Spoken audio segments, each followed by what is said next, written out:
최근 미국의 한 싱크탱크 보고서가 일본 정부를 충격에 빠뜨렸습니다. 근데 충격적인 건 일본을 비판한 게 아니라는 거예요. 오히려 더 무서운 방식이었어요. 보고서 어디에도 일본의 이름이 거의 없었거든요. 국제 외교에서 가장 무서운 순간은 비난이 아닙니다. 구리 언급할 필요조차 없을 때 그 순간이 위상이 이동했음을 뜻합니다.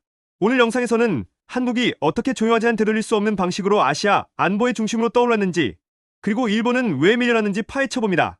여러분, 외교라는 게 얼마나 미묘한지 아세요? 보통 한 나라라 다른 나라를 비판할 때 직접적으로 넌 못한다고 얘기합니다. 하지만 정말로 무서운 건 그게 아닙니다. 최근 미국의 유력한 군사 싱크탱크가 발표한 보고서가 일본 정부를 혼란에 빠뜨렸는데, 이 보고서의 가장 무서운 점은 오히려 침묵이었어요. 일본을 직접 비판하지 않은 것입니다. 일본은 이미 국제 무대에서 충분히 입지가 있는 나라잖아요. 그런데 보고서 어디에도 일본의 이름이 거의 등장하지 않았다는 건 다른 의미를 지닙니다. 전문가들은 이를 지혜의 소리 없는 이동이라고 부릅니다. 국제관계에서 가장 무서운 신호는 명확한 비난이 아니라 상대방이 더 이상 주요 선택지가 아니라는 걸 은연중에 드러낼 때거든요. 마치 너는 이제 꼭 필요하지 않아라고 말하는 것과 같습니다. 이것이 일본 정부가 느끼는 위기감의 시작점입니다. 그렇다면 보고서는 누구에게 초점을 맞췄을까요? 바로 대한민국입니다. 미국의 이 싱탱크는 명확하게 선을 그었습니다. 유럽과 인도태평양을 잇는 핵심 안보 연결고리라는 표현과 함께 대한민국의 이름을 적었거든요. 흥미로운 건 이 자리에 일본도 호주도 아니라는 점입니다. 보고서의 핵심은 한국을 더 이상 동북아의 지역 파트너 정도로 보지 않겠다는 거예요. 대신 유럽과 나토가 실제로 의존할 수 있는 글로벌 안보 제공국, 즉 세계적 차원의 안보 파트너로 규정했습니다. 이건 단순한 표현의 변화가 아닙니다. 이 한 줄의 문장으로 서방 안보 질서 속 아시아 대표 국가의 자리가 조용하게 하지만 확실하게 이동했습니다. 몇십 년 동안 당연하다고 여겨진 위계 질서가 바뀐 거거든요.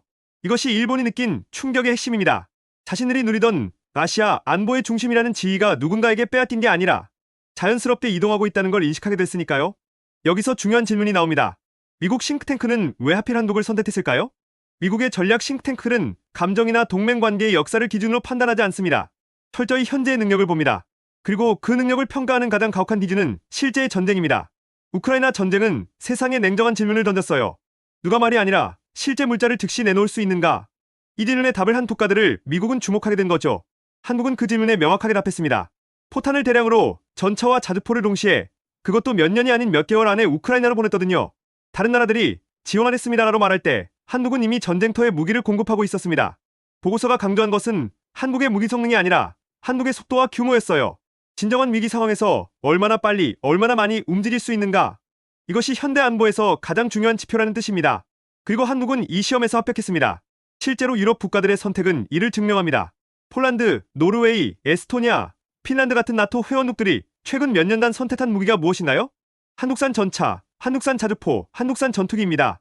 이건 우발적인 선택이 아니라 철저히 계산된 선택이에요. 그리 한국산을 선택한 이유는 명확했습니다.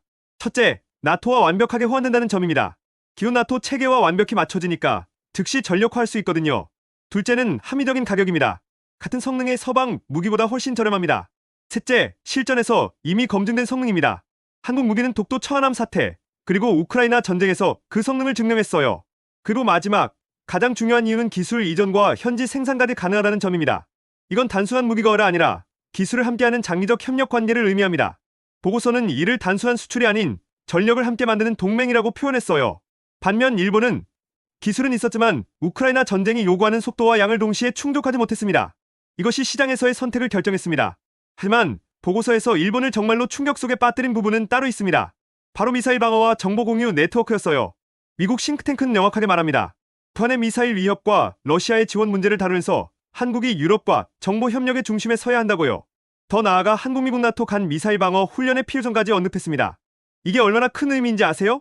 미사일 방어와 정보 공유 네트워크는 일본이 오랫동안 자신들의 상징적 영역이라고 생각해온 분야입니다. 냉전 이후 아시아에서 미국에 가장 신뢰할 수 있는 정보, 파트너, 미사일 방어의 핵심 플레이어는 일본이었거든요. 그런데 이 보고서는 그 중심에 이제 한국이 들어와야 한다고 제시했습니다.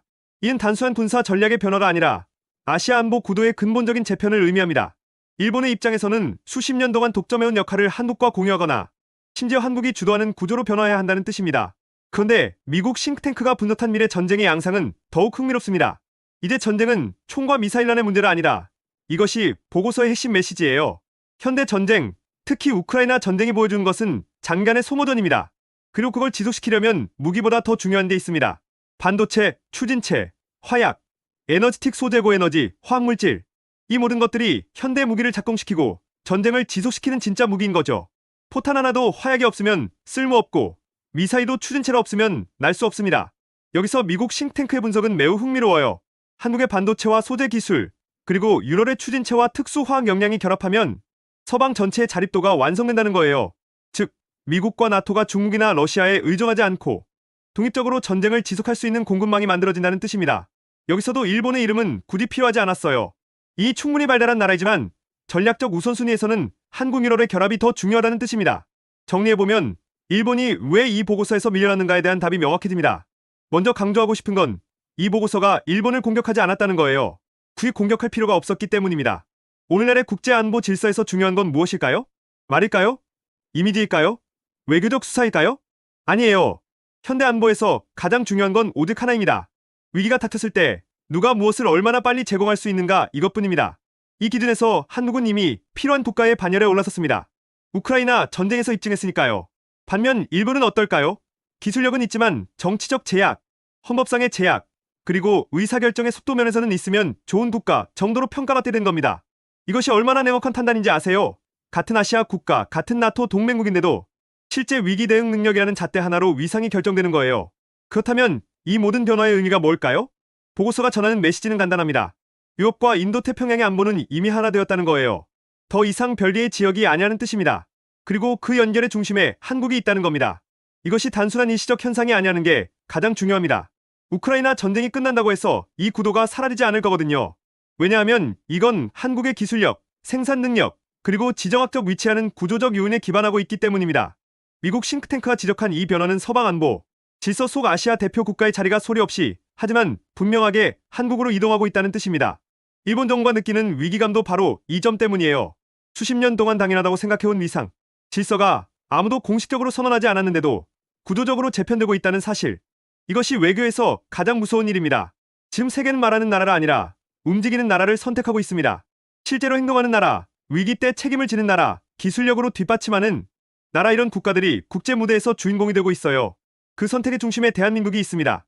이 영상이 유익하셨다면 구독과 좋아요, 그리고 댓글 부탁드립니다. 여러분의 의견이 저희 채널을 더욱 성장시키고 더 나은 콘텐츠를 만드는 원동력이 됩니다. 다음 영상에서는 더 다양한 이야기로 여러분을 찾아뵙겠습니다. 이번 영상을 시청해주셔서 감사합니다.